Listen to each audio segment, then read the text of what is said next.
आज हम इस वीडियो में बात करेंगे वंशागति और विविधता के सिद्धांत के पार्ट 2 के बारे में। और इससे पहले का जो पार्ट है उसका जो लिंक है वो डिस्क्रिप्शन में दे देंगे।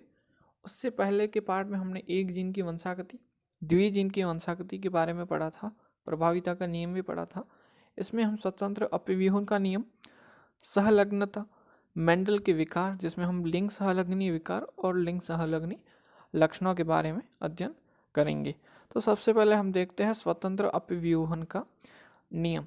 तो स्वतंत्र अपव्यूहन का नियम क्या कहता है कि यह नियम द्विसंकर संकरण पर आधारित है। इस नियमानुसार संकरित अवस्था में दोनों जीन एक दूसरे को प्रभावित नहीं करती है, वो स्वतंत्र रूप से पुनर्योजन दर्शाती है। इस नियम का जो मुख्य अपवाद है वो है सहलग्नता, जिसके बारे में हम आगे बात करेंगे। सहलग्नता नाम मॉर्गन यानी कि टीएच मॉर्गन ने दिया और इसका विस्तृत अध्ययन जो है वो बैटसन ने किया। मॉर्गन को यानी कि टीएच मॉर्गन को जो है वो एक्सपेरिमेंटल जेनेटिक्स का फादर कहा जाता है, फादर ऑफ एक्सपेरिमेंटल जेनेटिक्स। और जो बैटसन को है इनको जो है वो मॉडर्न जेनेटिक्स का फादर कहा जाता है। मॉर्गन ने प्रयोग फल मक्खी यानी कि ड्रोसोफिला पर किया, जिसकी गुणसूत्रों की संख्या होती है 8 2n में।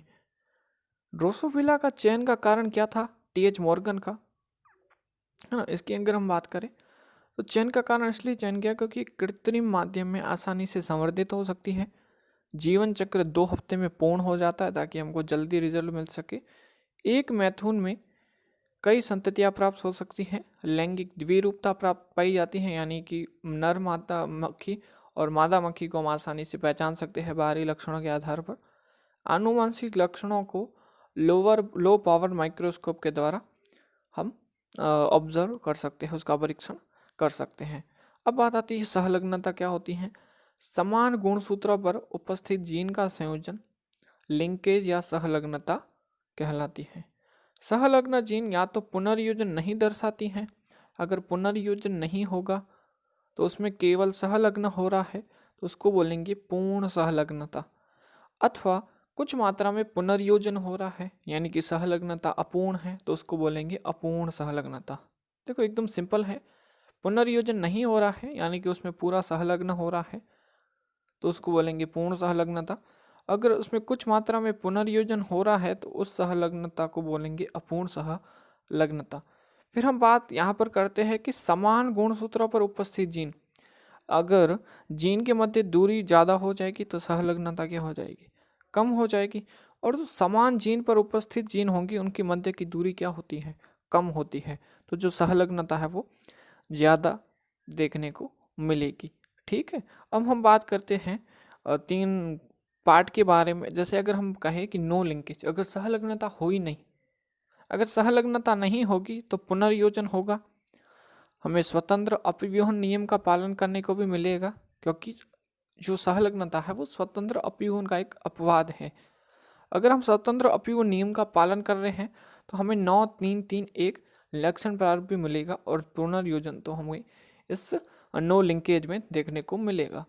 अगर हमने ये और ये पेरेंट लिए हैं तो हमको कैपिटल ए और कैपिटल बी, स्मॉल ए और स्मॉल बी जो है हमको युग्मक मिल जाएंगे। ठीक है, और इसका अगर हम संलयन करवाते हैं तो हमको F1 पीडी में यह प्राप्त हो जाएगा। ठीक है, फिर हम बात करते हैं इसमें जो है पेरेंटल टाइप क्या है, ये और ये है। कहाँ पर से पता चलेगा कि पेरेंटल टाइप क्या है, ये है पेरेंट इनके, तो पेरेंटल टाइप क्या है यह है। और नॉन पेरेंटल क्या है, कैपिटल ए स्मॉल बी और स्मॉल ए कैपिटल बी। ठीक है, यह जो है वो पेरेंटल टाइप है और यह जो है वो पुनर्योजन है। पुनर्योजन को इंग्लिश में कहते हैं रिकॉम्बिनेशन।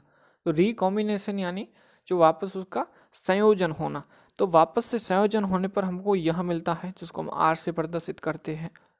पुनर्योजन की मात्रा हम कैसे निकालेंगे, RF यानी रिकॉम्बिनेशन फैक्टर। पुनर्योजन की संख्या, यहाँ पर पुनर्योजन है हुए है 2, यहाँ पर मैं लिख देता हूँ। और कुल युग्मक कितने हैं, टोटल युग्मक है 4, यहाँ पे मैंने 4 लिख दिया और इसको 100 से मल्टीप्लाई कर दिया तो ये इससे कट जाएगा 25 बार और यह 25 गुणा 2 हो जाएगा 50। तो यहाँ पर जो है आपको 50% जो है वो RF फैक्टर दिखेगा, जो कि आपको यहाँ पर दिख भी रहा है कि 50% ये है, 50% यह है।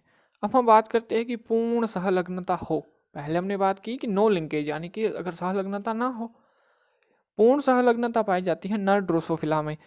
यह क्रॉस का मतलब है कि न तो उसमें आपको स्वतंत्र अपीवन नियम का पालन करने को मिलेगा, और ना ही आपको 9-3-3-1 जो अनुपात है वो मिलेगा, और ना ही कोई पुनर्योजन मिलेगा। पुनर्योजन नहीं मिलेगा, यानी कि जो है, जो सारे हैं वह पेरेंटल टाइप ही होंगे, ए बी और ये भी, जो कि पेरेंटल टाइप ही हैं। तो RF फैक्टर कितना हो जाएगा? 0%। ठीक है। और यहाँ पर ये दे रखा है कि सहलग्नता, देखो यहाँ पर सहलग्नता दिखाई दे रही है क्योंकि पेरेंटल टाइप है, तो जितना ज़्यादा पेरेंटल टाइप होगा सहलग्नता उतनी ज़्यादा होगी। यहाँ पर रिकॉम्बिनेशन जो है वो 0% है ना, 0% रिकॉम्बिनेशन फैक्टर है, और जो पेरेंटल टाइप जो है वो 100% है। तो यहाँ पर सहलग्नता कितनी है? 100% है, पूर्ण सहलग्नता है।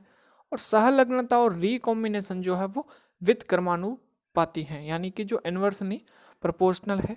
तो यहाँ पर रिकॉम्बिनेशन बिल्कुल है ही नहीं, तो यहाँ पर सहलग्नता ज़्यादा है। ये रिलेशन आप याद कर सकते हैं। फिर हम बात करते हैं अपूर्ण सहलग्नता।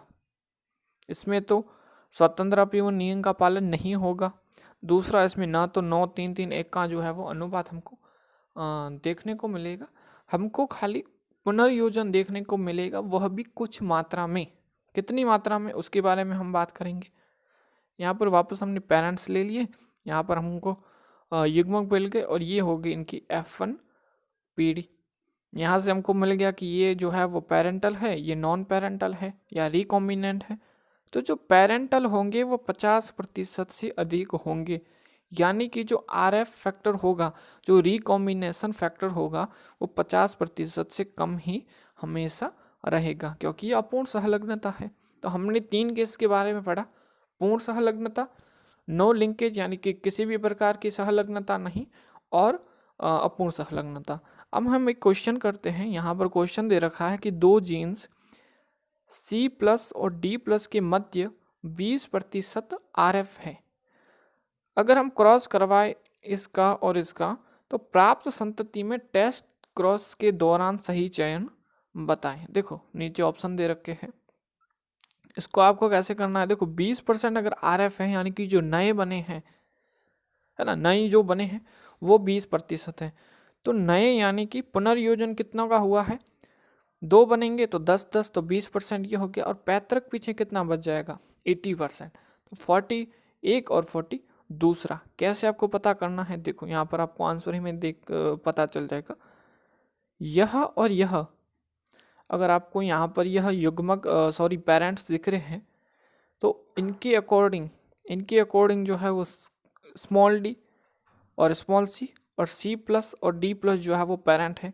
तो यह 40% हो गया, और यह जो पुनर्योजन है ये 20% दिखाई दे रहा है। ठीक है। हम अब बात करते हैं पुनर्योजन के कारण क्या होते हैं। पुनर्योजन लिंक्ड जीन के कारण नहीं होता है, लिंक जीन के कारण का पृथक्करण नहीं है। लिंक जीन का पृथक्करण तो हम किस में बात करेंगे, इससे तो हमको सहलग्नता मिलेगी। अनलिंक्ड जीन का पृथक्करण होगा तो हमको पुनर्योजन का कारण जो है यह अनलिंक्ड जीन होते हैं। अब मैं यहाँ पर एक डायग्राम दे रखा है, आपको इसमें समझना है कि 3 चीज़ें क्या: पूर्ण सहलग्नता, स्वतंत्र अपव्यूहन और पुनर्योजन। पूर्ण सहलग्नता इसमें कहाँ कहाँ से हुई है? पूर्ण सहलग्नता यहाँ पर हुई है, और पूर्ण सहलग्नता जो है वो यहाँ पर हुई है। कैसे? क्योंकि सहलग्नता जो है वो पास में स्थित जीन के मध्य होती है।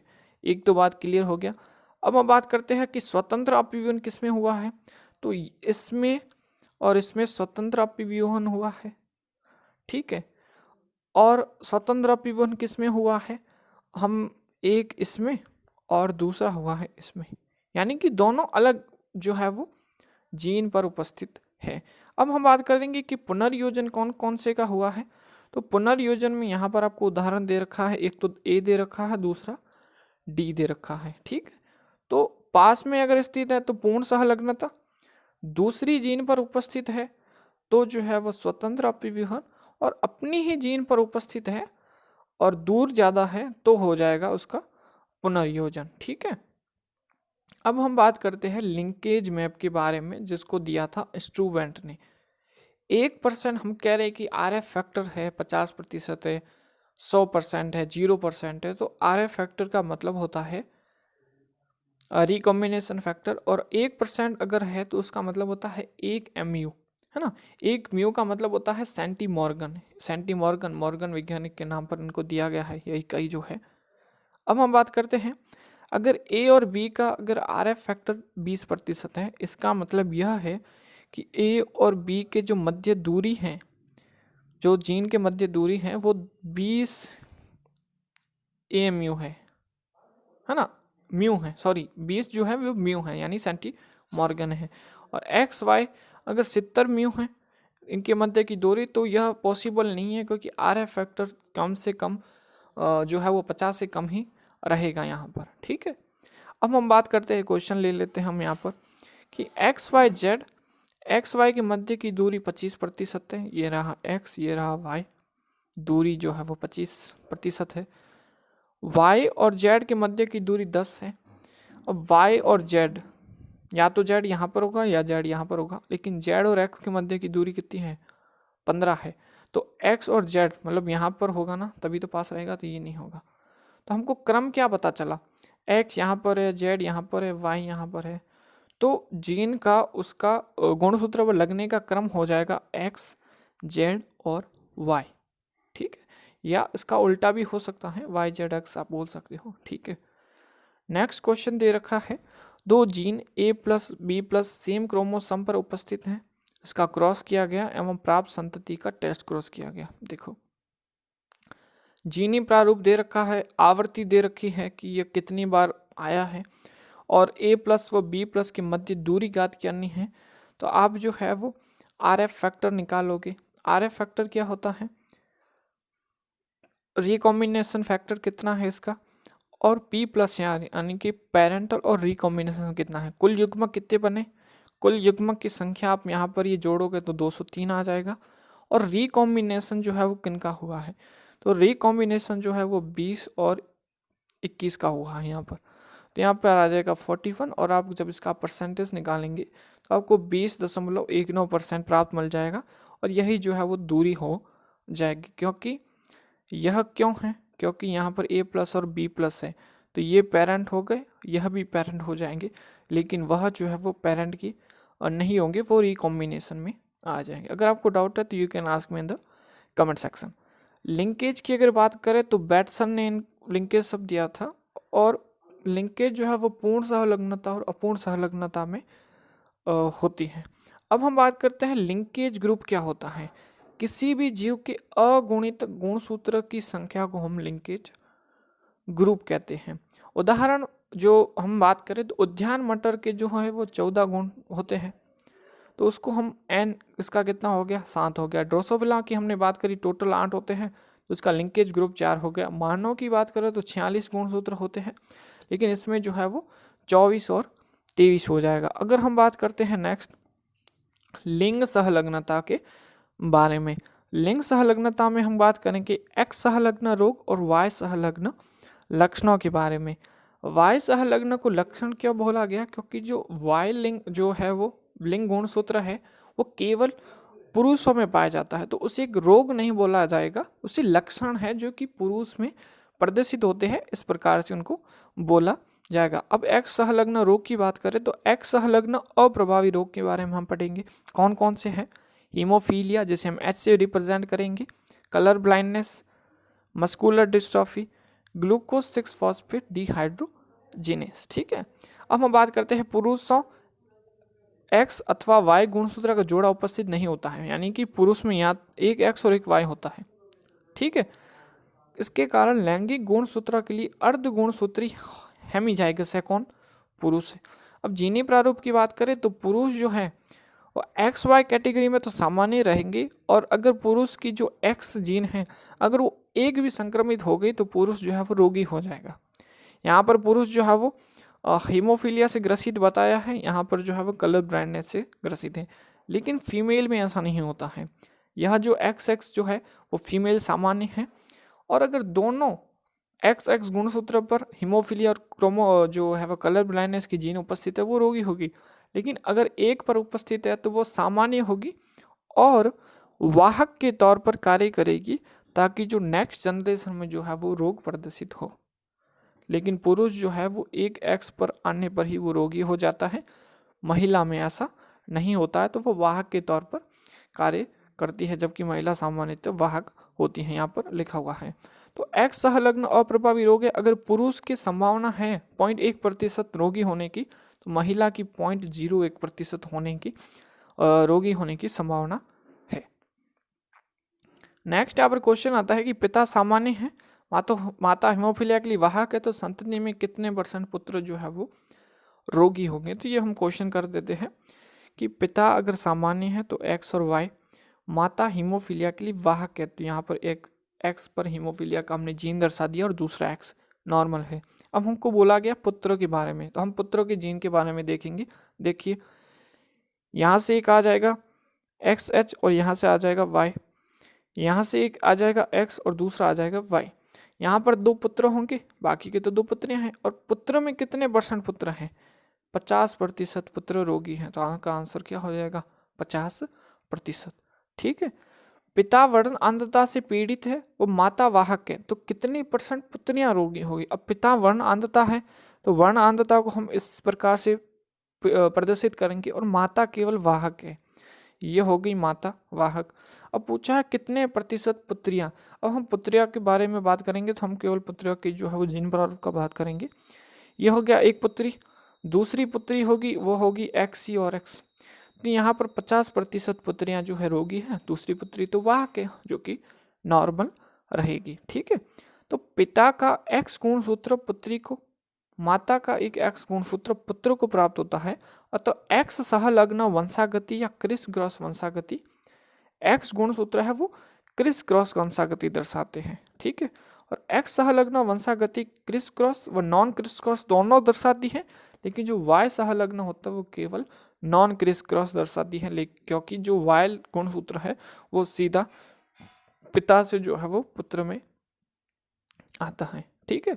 अब हम बात करते हैं, एक सामान्य दंपति हैं, दंपति के पिता वर्ण अंधता से पीड़ित थे, पुत्र के और पुत्री के वर्ण अंधता से पीड़ित होने का प्रतिशत क्या है? यह जो है वो एक संपत्ति है। ठीक है। इस पुरुष के पिताजी जो है वो वर्ण अंधता से पीड़ित थे और इस महिला के जो पिताजी है वो वर्ण अंधता से पीड़ित थे। अब पुरुष यहाँ से एक्स सी जो है वो इसकी पुत्री में जाएगा, ना कि इसके पुत्र में, तो ये जो है वो पिता इसका नॉर्मल हो गया, है ना।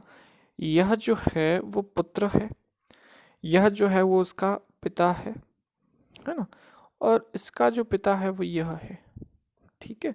तो इससे जो है वो नॉर्मल रहेगा, लेकिन इसके पिताजी से इसको जो है वो एक एक्सी से एक एक्सी मिल जाएगा, तो ये वाहक हो जाएगी। ठीक है। इसकी माता जी, तो यहाँ से जो है वो एक्स और एक्स सी, तो एक बच्चा जो है वो जो पुरुष होगा, जो सन होगा, वह जो है वो इफेक्टेड होगा, लेकिन बाकी में जो है वो 0% पुत्रियां जो है वो इससे इन्फेक्टेड होगी। तो यहाँ पर जो है वो क्रिस क्रॉस वंशागति का ही उदाहरण दे रखा है। ठीक है। यहाँ पर कैसे उसमें जो है वो पुत्र से जो है, पिता से जो है वो पुत्र में ट्रांसफर नहीं हुआ वह जीन, और पिता से जो है वो पुत्री में ट्रांसफर हो गया। ठीक है। आप इसको एक बार और देखेंगे तो आपको समझ आएगा। अब हम बात करते हैं हीमोफीलिया रोग के बारे में, जो कि एक्स सहलग्न अप्रभावी रोग है। यह एक्स सहलग्न अप्रभावी रोग है। इसमें रुधिर स्कंदन कारक 8 AHG की कमी होने के कारण रुधिर का थक्का नहीं हो पाता है। हीमोफीलिया ए को रॉयल डिजीज व ब्लेडर डिजीज कहा जाता है। हीमोफीलिया बी में स्कंदन कारक 9 की कमी होती है, इसलिए इसे क्रिसमस डिजीज रोग कहा जाता है। अब आप बात करेंगे कि AHG क्या है। तो AHG को कहते हैं एंटी हीमोफिलिक ग्लोबुलिन, बी है जो PTC की कमी द्वारा होता है, जिसको बोला गया प्लाज्मा थ्रोम्बोप्लास्टिन, और सी जो है वो उसको PTA यानी कि प्लाज्मा थ्रोम्बोप्लास्टिन एंटीसीडेंट फैक्टर की कमी हो जाती है। तो हीमोफीलिया की प्रकार है, आपको याद रखने की जरूरत नहीं है, खाली आपको याद रखना है कि 8वें जो है वो स्कंदन कारक की कमी से होता है और रक्त का थक्का जो है वो नहीं जमता है। कलर ब्लाइंडनेस की बात करें यह एक्स संलग्न अप्रभावी रोग है। इस रोग में व्यक्ति लाल व हरे रंग के मध्य विभेद नहीं कर पाता है। यह भी जो आपको याद रखने की जरूरत नहीं है कि प्रोटेनोपिया यानी कि लाल रंग हेतु ड्यूटेरोनोपिया, ट्राइनोटोपिया, खाली आपको याद रखना है कि ये कलर ब्लाइंडनेस होता क्या है और कौन सा एक्स संलग्न अप्रभावी रोग है और लाल और हरे रंग पे विभेद नहीं कर पाता है। ग्लूकोज 6 फॉस्फेट डिहाइड्रोजनेस, यह एक्स संलग्न अप्रभावी रोग है। ठीक है, ग्लूकोज 6 फॉस्फेट डिहाइड्रोजिनेज एंजाइम की कमी के कारण NADPH और NADPH2 के संतुलन का अनुपात बिगड़ जाता है। इस कारण जो है वो RBC नष्ट हो जाती है। ठीक है, अब हम बात करेंगे वाई लिंक ट्रेट के बारे में। ठीक है, वाई सहलग्न जो लक्षण है जो पुरुषों में पाए जाते हैं वो कौन कौन से हैं। वाई गुणसूत्र पर कुल 231 जीन उपस्थित होती है। सभी जीन को होलैंड्रिक जीन कहा जाता है। उदाहरण कौन से है वाई लिंक ट्रेट्स के, हाइपरट्राइकोसिस और SRY जीन। ठीक है, हाइपरट्राइकोसिस को जो है वो मतलब है कि कानों पर बाल आना, हाइपरट्राइकोसिस जो है वो कंडीशन है। और SRY जीन को है, यह TDF प्रोटीन का निर्माण करते हैं जो वृषण के निर्माण और परिपक्वन में सहायता प्रदान करता है। TDF यानी कि टेस्टिस डिटरमाइनिंग फैक्टर जो कि पुरुषों में पाई जाता है, और SRY जीन और हाइपरट्राइकोसिस दोनों कंडीशन जो है वो वाई लिंक ट्रेट है और जो है वो पुरुषों में पाई जाती। अब हम बात करते हैं सेक्स लिमिटेड ट्रेट्स, ऐसे लक्षण जो एक लिंग यानी कि या तो वो पुरुष में पाए जाएंगे या वो महिला में ही पाए जाएंगे, वहां तक ही वो सीमित रहते हैं। क्यों वो सीमित रहते हैं देखते हैं, वो हार्मोन के प्रभाव के कारण रहते हैं। ठीक है, इन लक्षणों के लिए जीन ऑटोसोम्स पर उपस्थित होती है, यानी कि वो महिला में भी पाए जाती हैं जीन, लेकिन हार्मोन के प्रभाव के कारण जो है वो पुरुष में वो है वो इफेक्ट दर्शाती है। इसलिए पुरुषों में दाढ़ी और मूंछ के आना जो है वो सेक्स लिमिटेड ट्रेट्स। अब बात करते हैं सेक्स इन्फ्लुएंस ट्रेट्स, है ना। एक पुरुष में जो है वो अधिकता में होगा यह, और महिला में बिल्कुल नहीं होगा, वैसा नहीं है, कुछ कम मात्रा में होगा। जैसे कि गंजापन जो है वो पुरुषों में अधिकता में देखा जाता है, लेकिन महिलाओं में भी होता है किसी कंडीशन में, तो ऐसा नहीं है कि बिल्कुल नहीं होता है। तो उनको बोलेंगे सेक्स इन्फ्लुएंस ट्रेट। ठीक है, इन लक्षणों की जीन भी ऑटोसोम्स पर उपस्थित होती है, परंतु दोनों लिंगों में असमान अभिव्यक्ति होती है। तो इस वीडियो में हमने देखा, इस वीडियो में हमने जो है वो मेंडलीय विकारों के बारे में पढ़ा, लेकिन हमने लिंग गुणसूत्र पर जो विकार उपस्थित थे, लिंग गुणसूत्र से होने वाले विकारों के बारे में पढ़ा। नेक्स्ट वीडियो में हम ऑटोसोमल जो रोग है, जो अलिंग गुणसूत्र पे जो विकार है उसके बारे में पढ़ेंगे, और जो पेडिग्री एनालिसिस है, जो वंशावली विश्लेषण है, उसके बारे में भी हम पढ़ेंगे। अगर इस वीडियो में आपको कोई डाउट है तो you can ask me in the comment section. Thank you for watching this video.